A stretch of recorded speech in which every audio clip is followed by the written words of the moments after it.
The number one reason I'm looking at the realme T500 Pro is because a friend of mine told me that realme earbuds in game mode have the lowest latency, 45 milliseconds, according to Realme's website, even lower than the latency of the AirPods Pro 3. So I bought it and, well, here's my disappointed face.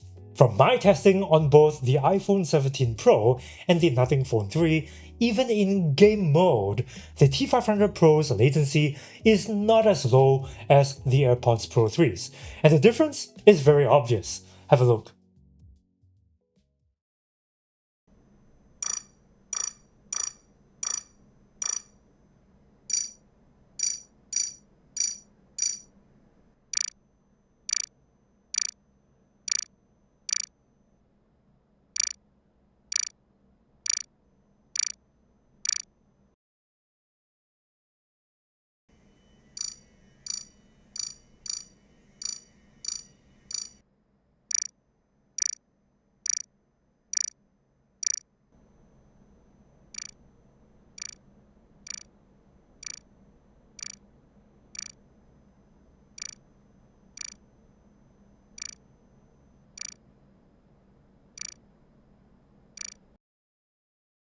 But as a whole package, I have to say the T500 Pro is much better than I thought, and considering that these are not expensive, they are quite feature rich. Yes, they don't support LDAC codec, their high-res codec support is only with phones that support LHDC V5, and those tend to be Chinese devices. But they do support three-way multi-point pairing, which even now, not many earbuds support. In fact, the only ones I've tested with multi-point that can connect to 3 different devices at the same time, regardless of device ecosystem, are the Soundcore Liberty 5 Pro series and the latest earbuds from Technics, like the Technics AZ100. The T500 Pro also has app support on both Android and iOS devices through the Realme Link app, Spatial Audio, customizable controls, and EQ presets with a 5-band graphic EQ. So they're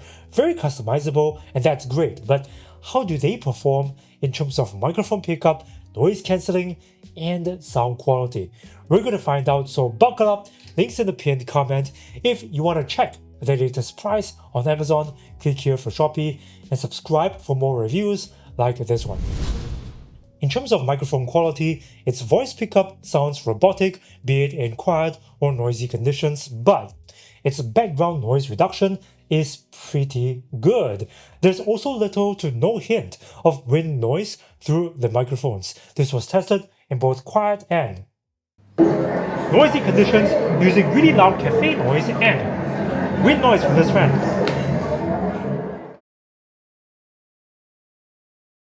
I'm now making a phone call in a quiet place using the realme T500 Pro. I'm now making a phone call in a noisy and windy place using the realme T500 Pro. A quick brown fox jumps over the lazy dog. In terms of active noise cancelling, now, these are decent, but even in its max noise cancelling setting, it's not that powerful because while you get a good degree of cancelling of everyday noises, like noises from traffic, air conditioning, and public transport, as you can see from this frequency sweep, they do not cancel much of the mid-range, which means voices and background human chatter will still get through. Here's what its noise cancelling sounds like.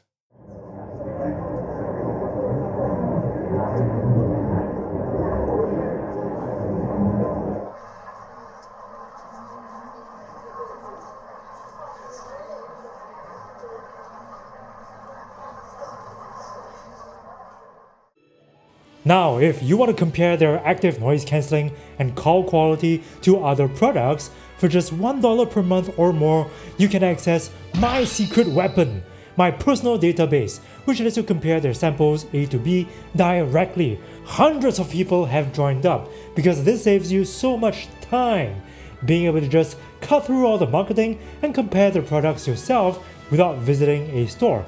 Most stores don't even let you try the products due to hygiene reasons. So join now on YouTube or Patreon through the links below. Their transparency mode is very usable. Now, although it doesn't have that super clear, transparent feeling like you're not wearing earbuds, it does a pretty good job of passing through ambient sounds, both near and far. I definitely have no problems using it for general awareness and face-to-face conversations. As for their sound quality, I find them to be very enjoyable. Even on their default setting, labeled original sound, they're hitting all the right spots with crisp vocals and punchy tactile bass response. And this is while avoiding certain pitfalls like sibilance in the upper mid registers and bloatiness in the mid range. So out of the box, they're gonna please a lot of people who just want a fun, exciting sound signature.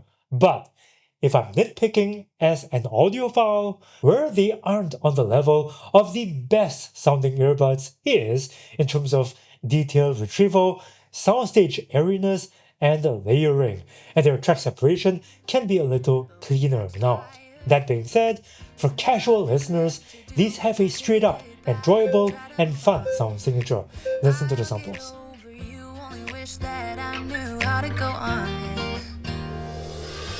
Baby, you and me, we're so messed up together. Even if we tried, we'd be stuck here forever. I don't understand right now how to make it through, but I'll get over you, and it's not like I'm gonna hate you. It's what it is, nothing left that we could do. Even though it hurts right now, we will make it through.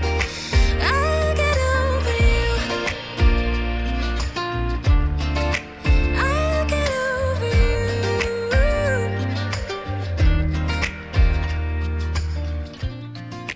Back when I met you.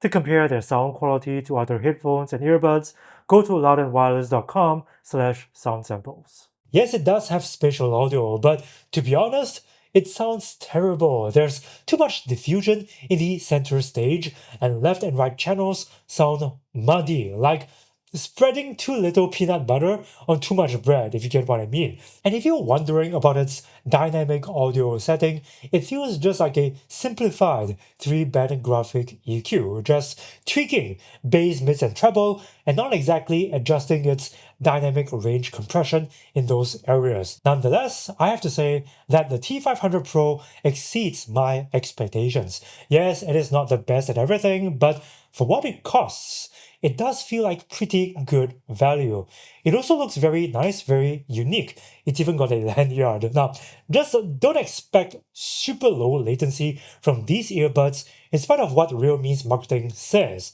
But if you do need super low latency for gaming, there are other choices like the AirPods Pro 3 for one, and the Razer Hammerhead V3 Hyperspeed, which I reviewed over here. Now that one has a purpose-built dongle for gaming and voice chat. It's 2.4 GHz, so it's super low latency. What annoys me a little bit about the Realme is that you must create an account to access any of the T500 Pro's custom settings in the Realme Link app. Now, I don't mind giving up email details if it's for a feature that I want that needs some sort of tracking across different devices, like remembering settings and user data, even seamless device switching like how Samsung does it, but putting that in front of any settings just feels like data farming by force without the user, me, getting anything back. Like I said, that to me isn't such a big deal, but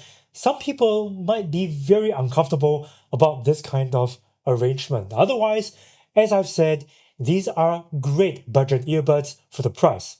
If you want to check its latest price in case they're on promo, I've got links to them in the pinned comment. Click here for Shopee and get subscribed for more reviews like this one. By the way, these are my top 3 daily drivers. Do check them out.